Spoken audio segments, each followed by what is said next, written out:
corner Taves. Finds McKinnon and hops over his stick and Kempe is there. Rico pushes it ahead. Britton and racing to an empty net. Rico looks in, finds McKinnon. He'll shoot and score.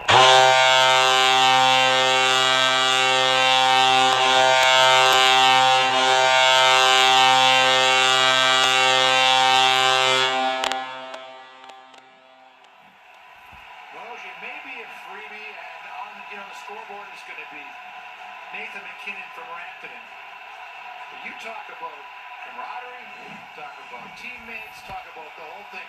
McKinnon's had a tremendous year, maybe a little snake bit at times, and Mikko Rantanen, who could have moved himself into the leading scorer in the Western Instead, he just moves that one across to McKinnon. Everybody gets a little something, little piece of the pie for the Avalanche.